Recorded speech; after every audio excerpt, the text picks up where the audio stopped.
I am Katya. I was born in and I still live in London. I'm 29, 30 this year. My job, so I'm a content creator. So you might know me from Positively Chronic Travels, where I have this platform just for advocacy, awareness and support for people with chronic illness. I've got a blog, My Accessible Kitchen, where I develop recipes for like dietary restrictions, elimination diets. And I've got kind of, a cookbook later down the line coming and ebooks coming a little bit sooner.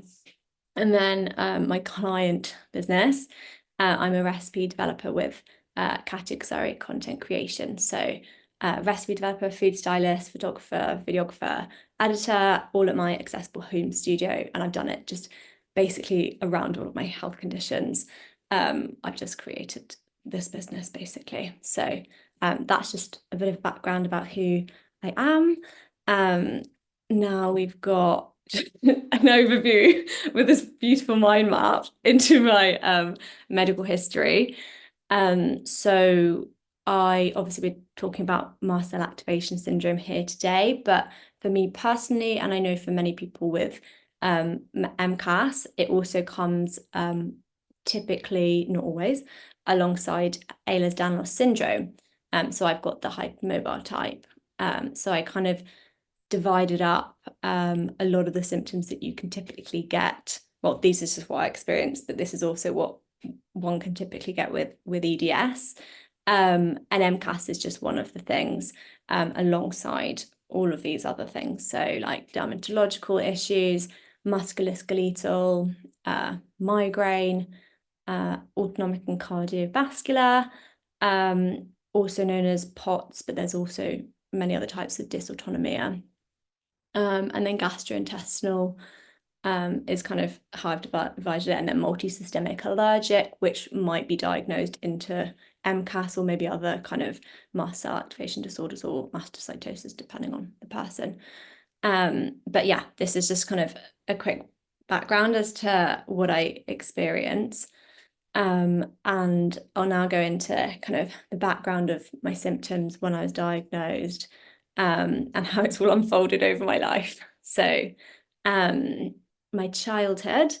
So I had chickenpox at 6 months, and then after that developed eczema, with like IgE, citrus and dairy allergy diagnosed.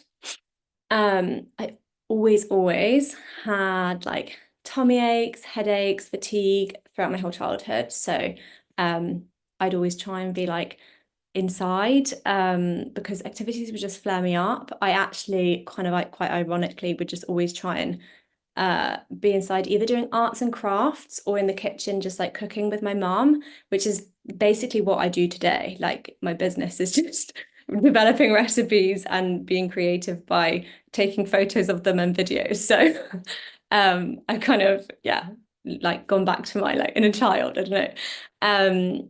And I always had like regular UTIs, like candida from like a very young baby and like all the way into my whole life. So now I kind of attribute it, I think, a lot of that to MCAS. But and then I got all allergy syndrome at 7 years old, which is basically reactions, if you don't know about it, to like fruits and nuts. You get basically hay fever to ingesting them. And I also got at the same time, don't know what happened, but at the same time I got hay fever and allergies to animal fur, which I just kind of worked out by suddenly like ingesting these fruits and nuts, or like being around animals and like becoming aroused and realizing like, okay, I'm allergic. And then the doctors obviously diagnosed that. And then kind of late teens, early adulthood, just the diagnoses that started like accumulating. Because yeah, when I was very little, there weren't very many things that the doctors actually properly picked up on. So IBS, migraine. I started kind of reacting to a lot more foods, not in like an IgE allergic, well, immediate allergic response way, but kind of IgG, I think like delayed reactions. got scalp dermatitis, and then had allergic asthma diagnosed when I was like 17 as well. So this is all around 17. And then just kind of, well, mentioning this is like quite a personal thing that happened, but obviously stress and trauma can play a big impact on like your immune system and how your body is.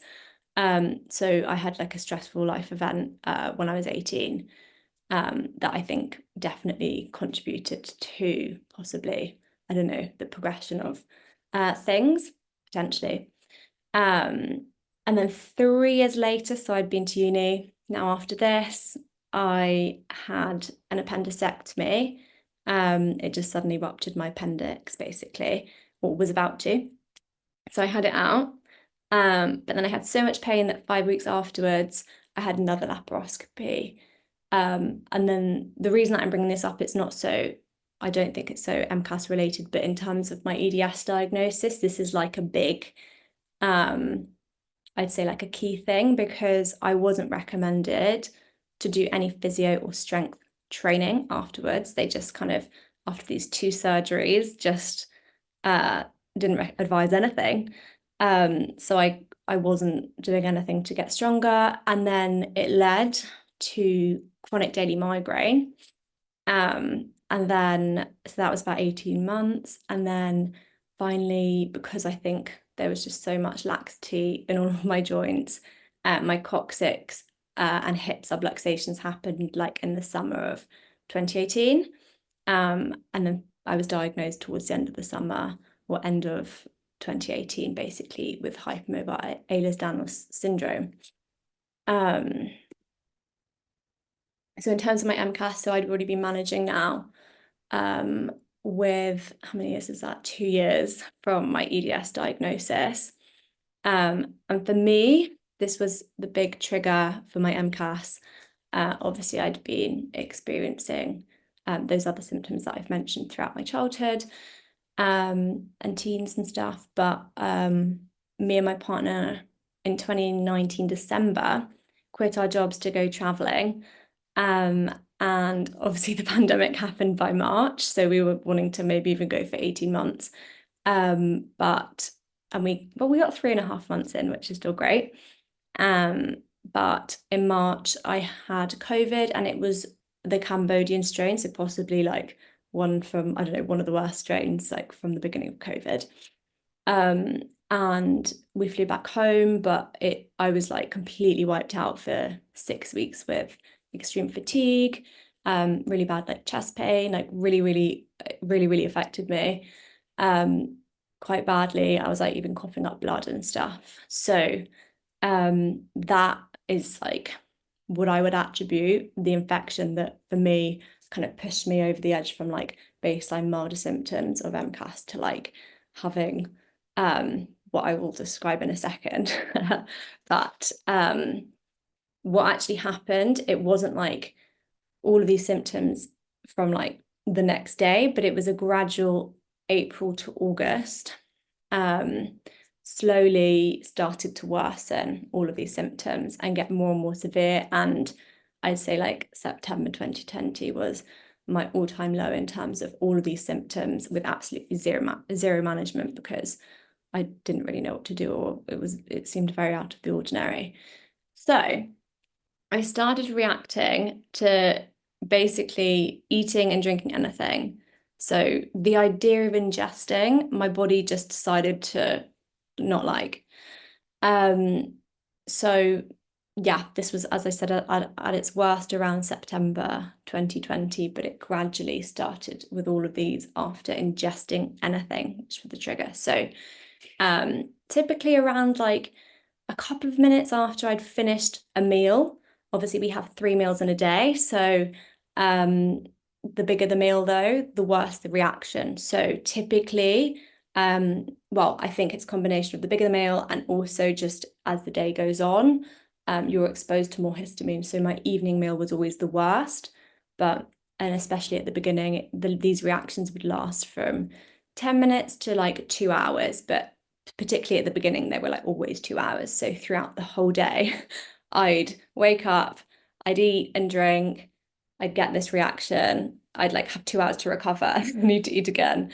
So this is what I was kind of, yeah, experiencing for, well, a while until I got meds, which we'll talk about after. So what the reactions looked like, well, obviously there's all of these symptoms, but how they would start is with like hives in my mouth, like in my gums, and they like go spread down to my throat.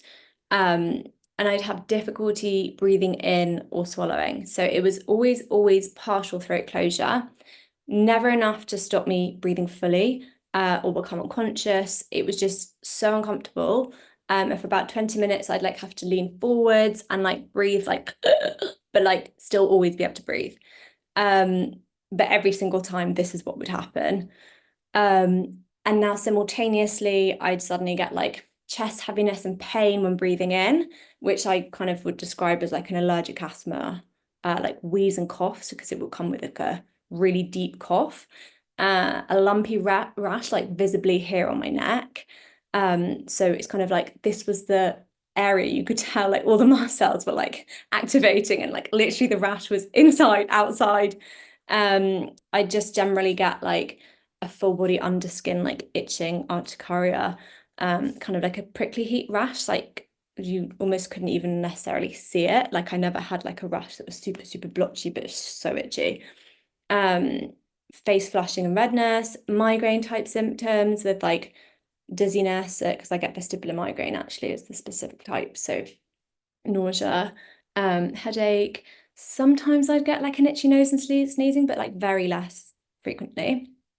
POTS symptoms. So I've got POTS, which is a type of dysautonomia, with presyncope and palpitation. So it kind of basically affect everything. I've got eczema on my hands, like my scalp, that would all flare. I'd get like my whole body as if I had like a flu would just be aching with like fibromyalgia, a really type of pain is how I describe it, because I have a diagnosis of fibromyalgia. Um, and then I would literally just be sitting at the table eating it, well, as you do after a meal with chatting with your family, and then I'd like flop over. I physically couldn't hold anything up. I'd have to like go over, lie kind of sitting up on the sofa, because you obviously have to be sitting forwards to be able to breathe. And then I get like really sweating, hot flushes, like chills, but not with a fever. So basically super multi-systemic. My body was just like not having any of it. It was just like it didn't matter what the food was, even if it's plain water, it just didn't want to ingest anything, and it was like not happy with the idea of it. Some other symptoms that I would get alongside it, just generally when this happened. So I have a diagnosis of gastroparesis, which means that my tummy struggles to digest things. It's kind of generally more mild, but with this flare kind of around September 2020, it flared it so much that I had to transition from plant-based, which I had been for 7 years, like eating like loads of plants, loads of like eating the rainbow of vegetables and like Buddha bowls and stuff every day, to suddenly eating, well, first of all, chicken bone broth, because that was all I could tolerate, like completely plain, no onion and garlic. And then finally I could introduce chicken breast and eggs as like some kind of food to eat, because yeah. And all vegetables, which I absolutely love, suddenly would just like flush out of me. This might be a bit TMI, but I mean it's I know other people, I don't know if any of you get this, but yeah, other people with MCAS that get this, which like I've never really heard spoken about, and even the gastroenterologists are like, oh, interesting. But this is very much, yeah, what would happen with eating anything vegetably. And then just generally environmentally. So I, throughout my life, was kind of sensitive-ish to fragrances. Like walking past Lush would give me a headache and feel sick, but I would sometimes, even when I was like a young adult, able to have like Jo Malone rose perfume and stuff, I'd kind of opt towards essential oils-ish if I could, but I didn't usually react. And then suddenly fragrances, chemicals, smoke, like basically I developed like multiple chemical sensitivities. So that was like huge, because I suddenly was realizing that, oh my God, like where do I go? How can I go anywhere? And And then my reactions to animal fur became not just like being in a house that has an animal or very close to an animal, but if it was on someone's clothes and they came to my house and I didn't even hug them and they were just in the air for like an hour, well, the clothes were in the air, then I would like just get an asthma attack to just the presence of like the dander just in the vicinity. So the diagnostic process. So I experienced this obviously gradually from April to kind of August, September, with September as the worst phase. And I think it was around September when I was at this point that I was like, oh my God, what is happening? That I reached out to Mast, the most invaluable resource, honestly, to point me in the right direction. Now, in the summer, I had when I started getting these reactions, when they weren't as severe, but like as they kind of gradually started to get worse, I went to the GP straight away. They were like, okay, referral to an allergist, but as you all know with the NHS, it can take ages. So that was now scheduled for January 2021. And like one of the resources that I received from our selection was an MCAS aware consultant that happened to be the head of Guy's and St Thomas's allergy, which is where I was about to go in January. So I was like, right, I need help, I need meds. I don't know like what to do. And so I paid for one online consult with this doctor. He started to prescribe me like some meds to start reducing symptoms, definitely not all of them that I'm on today. And then changed me over to his clinical team, which was really nice of him, so that it was him that I saw, because the other person wasn't MCAS aware, like in Guy's and St Thomas's. So then I had all of this testing in January. And then by March, I think it was, everything had come back. You know how obviously things take time. So generally with like the testing that they did, I didn't react at all to any of the food skin pricks that I had been allergic to when I was little. I only reacted to pollen and fur, which can of course happen in MCAS. Like everything can just on the skin prick be like, no, everything's fine, but you're reacting to everything and you're like, what? And I didn't have any elevated serum tryptase. I've also been tested within the last 3 years since then, and I still don't have elevated serum tryptase. But he gave me a clinically presenting diagnosis of MCAS because I started to like improve from the treatment, although it wasn't fully alleviated, but like I'd started to, just based on symptoms, he was like, I can tell you it, but it's like a little bit taboo if I put it fully on your records, because obviously there's like not an objective test kind of thing. And then I was discharged instantly. He was like, right, okay, discharged straight away. Didn't give me an option to kind of follow up to make the meds higher.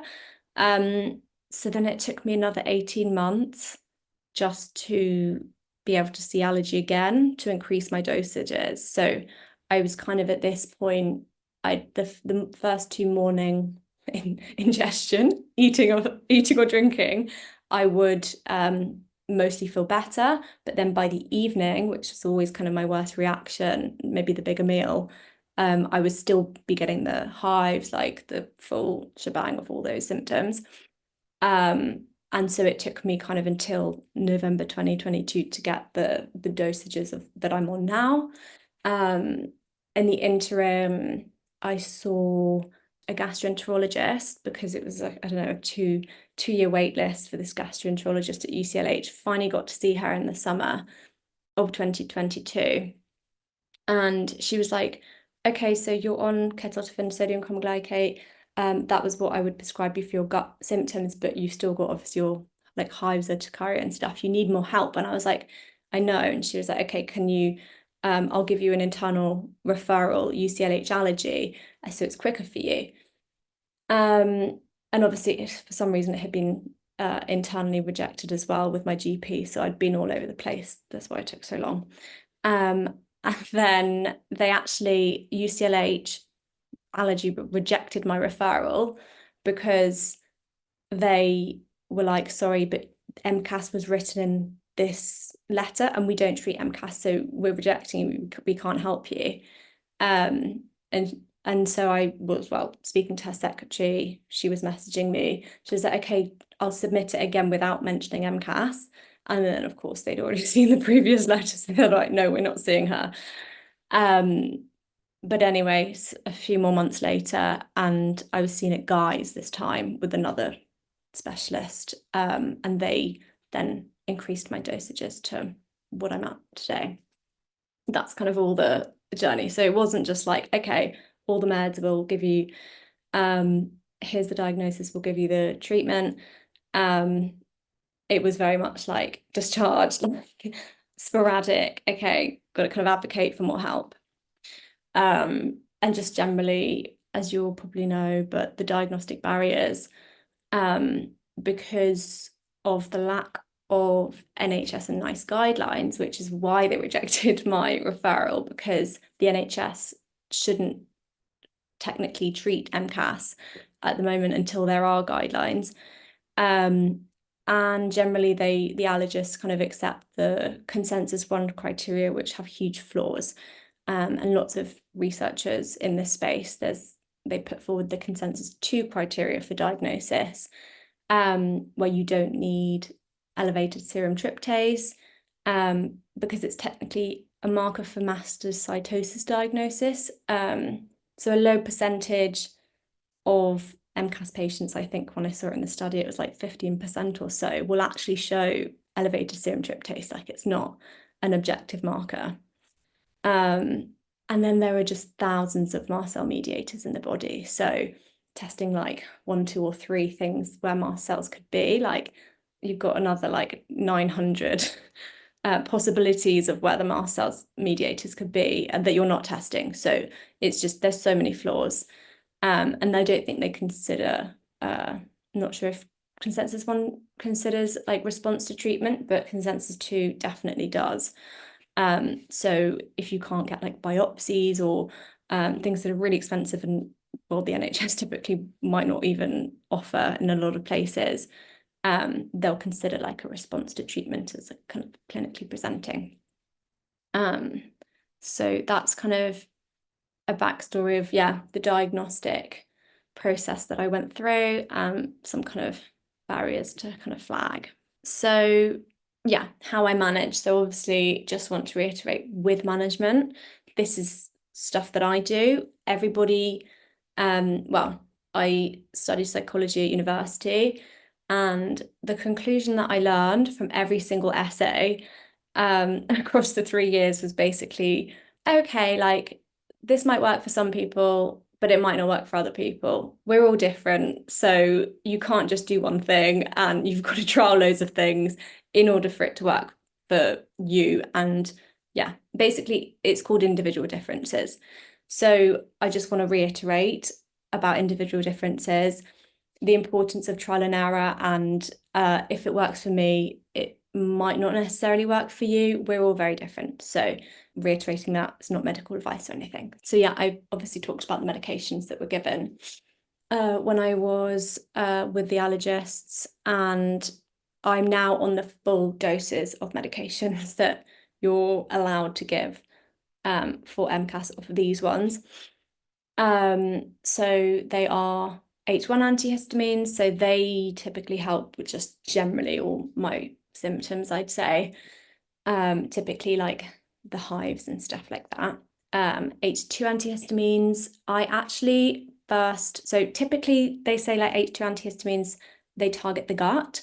I never get heartburn, so that's not why some people, it could be prescribed for heartburn. They actually gave me nizatidine at first and it gave me heartburn. So I kind of like went off it and then found that famotidine didn't give me that side effect. So it just kind of shows the importance of trialing different things, because how everyone can be so different and react to certain things. So it just prevents histamine release in the gut. And this is something I introduced, I think from November 22. So it was like on the bigger cocktail of meds, like the full dosages, and I think it contributes to helping. So I take that, and then mast cell stabilizers.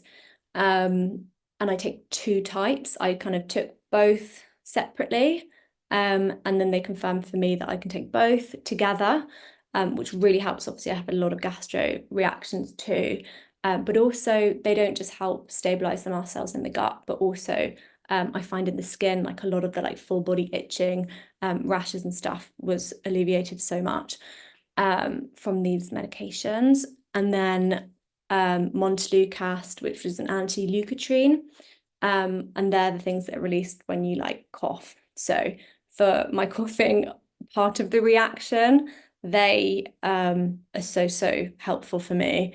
And when I wasn't quite on max doses of the other meds, I would, like 3 hours before montelukast was due again, you can't take any more than the dose, like you're just not allowed. I was just getting the mouth hives and like having the full reactions and stuff, because it just wasn't enough. But yeah, with the combination, it helped. So yeah, that's the medications. And then I have a range of supplements as well that I take. Something that I didn't mention actually treatment-wise. So on the NHS, the last appointment I had was in November 2022, but May 23, I went to the menopause consultancy, where the founder is Dr. Tina Pearce, who's MCAS aware doctor. And I went to Dr. Kathy Gregg, where she added in lots and lots of supplements. She didn't need to add in any other medications, but she could have if needed. And that was brilliant just for adding these in, because I've also found a lot of benefit from these kind of supplements. And then I want to talk, I've separated this from supplements because using binders, which is something that Dr. Kathy Gregg last May, I've been on for a year now, the histamine intolerance protocol of a binder, and this has had huge efficacy for me as well. And just something that I didn't realize, that every single symptom from this mind map, so literally every single thing on here, histamine is involved. So even things like inflammation, joint subluxations, histamine is released, which I had no idea, because there's H3 and H4 receptors, they're involved. So it's not just kind of looking at the dermatological allergic, like gastrointestinal side, but even kind of it's also involved in like blood pressure regulation, autonomic dysfunction, obviously migraine, which one might get like a migraine with a migraine attack, with a when from like a certain trigger food, for example. So yeah, that was just kind of like something that I found out more recently, that I was like, oh my goodness, like histamine is involved in everything. And so what a binder can do is flush out histamine, not just histamine, but lots of other things here. Like, I'm not going to list them because they're quite wordy to say. But the one that I take is called Toxaprevent, which is a type of volcanic ash. It's zeolite clinoptilolite.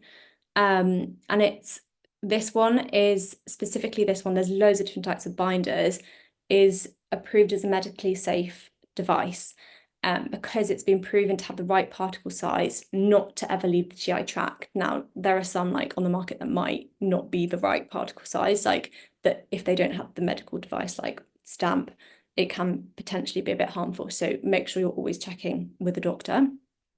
But yeah, so as I said, I've been taking it for about a year. And I definitely this last year, obviously I've been on, there's loads of environment. It's all a big combination of stuff. I've got all the full meds, I've got all the supplements. But about a month ago, I think maybe over one of the bank holiday weekends, I ran out, and then it took too long for my next doses to come.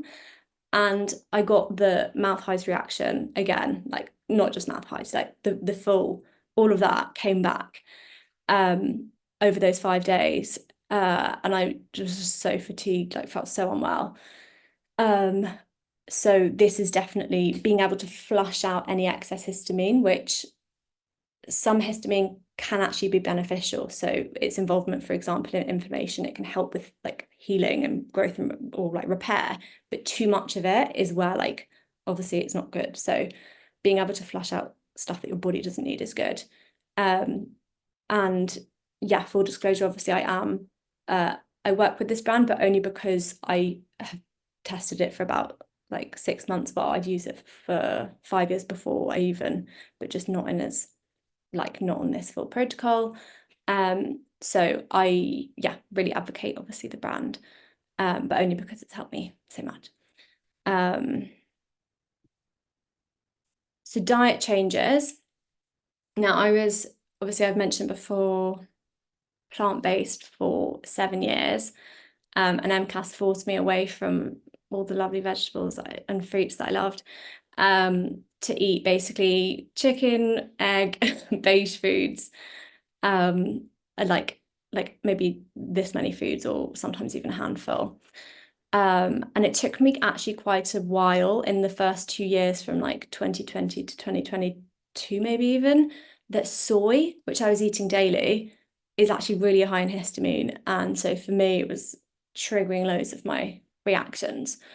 And yeah, it was kind of, as you know, with trial and error, it's like, oh, wait, okay, this food is definitely not working. So soy is one of the things that I was like, oh, okay, definitely got to remove that. And yeah, it's actually in so many things, especially like lots of plant-based or like dairy-free desserts and stuff. It's in everything. So it's really hard to avoid. Generally try to opt for lower histamine, lower FODMAP foods. Just low FODMAP obviously is better for IBS kind of gastro symptoms. Refined sugar-free, just because obviously sugar can cause like more inflammation in the gut. And then gastroparesis friendly foods. So kind of not too high fat and stuff like that. Sometimes like pureed, etc.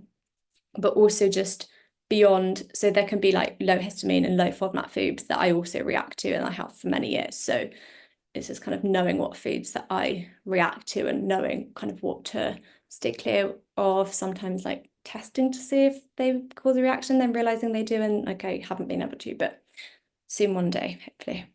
So I actually, when I kind of was starting my business, category content creation for recipe development and content and stuff for clients, I developed a cookbook of like 150 recipes. Lots of them had soy in it, which I don't eat anymore. And so it felt really inauthentic to like publish a book of stuff that I'm not actually eating, especially with like only being able to suddenly eat like 5-10 foods. So that's kind of the printed cookbooks like on the back burner. And very much more recently, I've like captured the recipes that I actually eat. So I'm in the process of like uploading it all and stuff. But basically what I've been eating the last 4 years, it's called Gentle Gut Health. So for kind of sensitive tummies. And if it's something that you're interested in, let me know. Feel free to like email me, because then I can put you on a list to, when it launches, hopefully soon. I really need to, it takes a lot of time obviously to upload it all, but it is coming. And then in terms of environmental changes, there's so many of them, but these are kind of additions to my environment. So my air purifiers, I've got literally one in each room. And this one is the smallest one, the roundy one, is the one that I take when I travel too. And then just obviously filtering water that I drink. I've got, well, for shoulder subluxations, because it's so hard to lift like a heavy filtering machine into a kettle. Just not possible if your shoulders are going to partially dislocate or dislocate. So I've got this instant hot and cold water machine, and the fact that it's filtering and then UV purifying, just to make sure that water and stuff doesn't have extra like toxins and stuff. And then a shower filter as well. So I've got I think think that's probably the latest thing that I've implemented about 6 months ago. And just making sure, because I mean, I'm in London, so making sure there's not extra stuff in the water that could be contributing to reactions. And I'm allergic to chlorine, so if that's like accidentally in the water, it's not great. Changes in products. So I won't necessarily list all of these, but these are just examples of like the types of products that I've had to change. Obviously, like patch testing each one is really important, because with MCAS, as you know, you never know what you're going to react to, even if it is scent free. So I make sure that Ecover Zero is the like home cleaning and laundry detergent and stuff, hand soap, and then a specific like scent-free shampoo, conditioner, beauty products, and then sun cream, and even mosquito repellent, which I tested so many because they say that they're scent-free and then they're not, but it's hard to find. But so just making tweaks, obviously, and then implementing boundaries. So something that it actually took me quite a few years with MCAS, maybe even only in like the last year and a half, that I've actually realized every time I hug people, because I'm also with a skin patch test allergic to like methylcellulose, methyl, like the really long chemicals that are in most like fragrances and soaps. So by hugging people, I will get like a rash all down here, because the fragrance then will go on your hair, go on your skin. So I've realized, even if it's socially awkward in England, like everyone hugs, really annoying. But I will be like, it's so nice to meet you. Actually, I'm allergic to fragrance, can't do hugs, like air hug. So try and be enthusiastic, because also it's like all happens quite quickly. So I try and have this like spiel, even if I'm brain foggy, to like sound enthusiastic without like kind of explaining it, but also like set the boundary. And yeah, it means as well that if they've got pets, that I won't react to dander from their clothes that really easily can transfer when you hug. And then whenever I go out anywhere, I will always like shower and wash my hair, even if it's like 2 a.m. when I got back from a pub, when I get home. So it completely like gets it off me, and my exposure is kind of limited to it from when I'm outside, and then it's like my safe like home environment when I get in. And then yeah, in terms of the products and stuff, that 2 slides back, asking the people you live with not to use anything scented. So my partner, obviously, he can't wear like anything scented deodorant, no fragrance, has to use all the same products as me.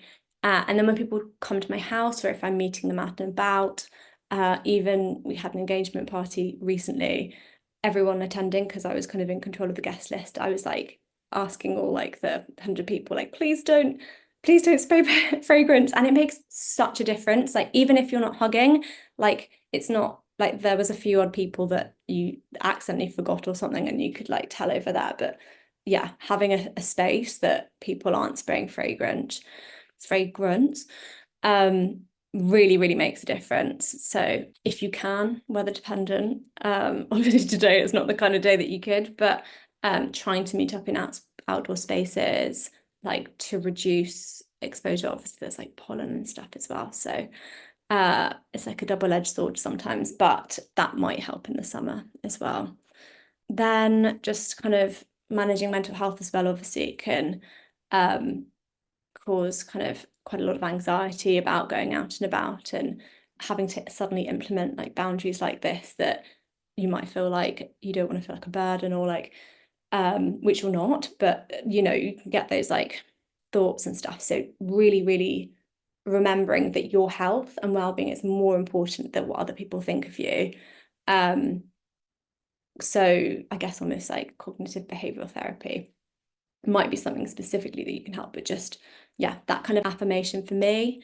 And then just generally for my mental health, I've meditated every day now for like, I don't know, I think I've got a streak for 900 and something days. Like I really by doing it consecutively with a streak, it like helps me to do it, and it really sets me up for the day.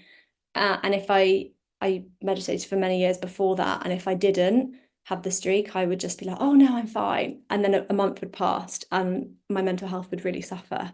So I kind of realized, right, it really, really makes a difference personally for me. Set myself up for 5 minutes, just rather than like my mind like racing and stuff first thing, to set me up in like a good headspace. And I've personally recorded some meditations on Insight Timer. Haven't done it for ages. I kind of do it whenever I feel inspired. I haven't for a while, but I've recorded one for when I went to Thailand last summer. When having a reaction, so in case I was having a reaction on the plane or something like that, that I could listen to. So if you're having a flare up and you want to listen to a meditation to kind of calm you down when you're in a situation that you just can't really escape, I created that, and you might want to listen to. But then, yeah, nervous system regulation. So I've got this device that tones the vagus nerve, but also is just very calming. You like place it here, that I use too, especially when I went to Thailand in the summer, when there were cats everywhere, and I was like kind of having a bit of panic attack, like to calm me down. Tools like that are really, really invaluable to have. So that, yeah, when I'm having a reaction, I can kind of, because obviously, as you know, stress is a trigger in itself. So so important to calm the nervous system. And then just a general awareness of the histamine bucket, which I'm sure you all know about, but basically the more like toxins and things high in histamine, environmental factors that are added to the bucket, the more it kind of, once it gets to the threshold and overflows, then you'll have like really, really bad reactions. So understanding that more exposure, it results in it overflowing, and planning life with time to rest before and after. So I really will make sure that, okay, so I, for example, went out on the weekend, I'm now like at home for another 8 days. And it's kind of just doing things, being able to do them, but like with rest on the side of them, to limit the exposures and keep my bucket as like low as it can be, so that it's not overflowing even when I'm at home, and I can have those opportunities to actually go out the house and do things that where I am exposed to triggers. And just, yeah, working intuitively with my body, knowing like when to set more boundaries, and knowing like, oh, okay, maybe like, okay, I've eaten high histamine foods here, or I'm going out soon.